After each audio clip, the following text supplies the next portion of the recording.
তো ভাই তোমরা কি জানো আজকে একজন এমন মহান ব্যক্তির মৃত্যু দিবস যিনি ছিলেন একজন প্রখ্যাত বাঙালি কবি, ঔপন্যাসিক, সঙ্গীত স্রষ্টা, নাট্যকার, চিত্রকার, ছোট গল্পকার, প্রাবন্ধিক এবং দার্শনিক। তিনি বাংলা সাহিত্য এবং সঙ্গীতের পুনর্জাগরণে গুরুত্বপূর্ণ ভূমিকা পালন করেন এবং এশিয়া থেকে প্রথম সাহিত্যে নোবেল পুরস্কার 1913 সালে লাভ করেন। তিনি হইলেন শ্রী কবিগুরু রবীন্দ্রনাথ ঠাকুর। আজকের দিনে 1941 সনে জোড়াসাঁকোর ঠাকুরবাড়িতে তিনি মারা যান। মারা যাওয়ার সময় ওনার বয়স ছিল 80 বছর 3 মাস। তো ভাই ইনি হলেন সেই মহান কবি, নাট্যকার, চিত্রকার এবং নোবেল পুরস্কার বিজয়ী শ্রী কবিগুরু রবীন্দ্রনাথ ঠাকুর। রবীন্দ্রনাথ ঠাকুর 1861 সনের 7 মে কলকাতার জোড়াসাঁকোর ঠাকুর পরিবারে জন্মগ্রহণ করেন। তার পিতার নাম ছিল দেবেন্দ্রনাথ ঠাকুর এবং মাতার নাম সারদা দেবী ছিল। বাল্যকালে তিনি গৃহশিক্ষকের কাছে লেখাপড়া করেন। পরে তিনি বিভিন্ন বিদ্যালয়ে অধ্যয়ন করেন।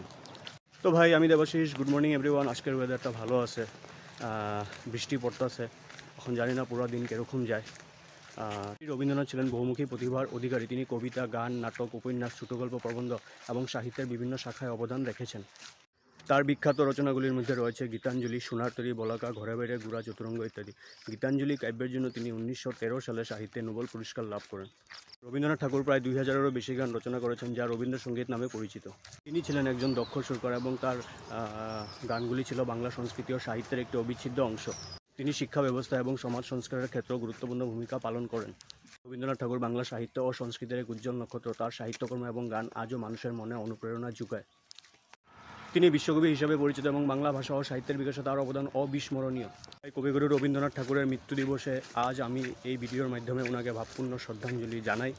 আর ভিডিওটা ভালো লাগলে ভাই লাইক, কমেন্ট, শেয়ার করো, ফেসবুক পেজটারে ফলো করো আর আমার ইউটিউব চ্যানেলটারে ভাই সাবস্ক্রাইব করে দিও।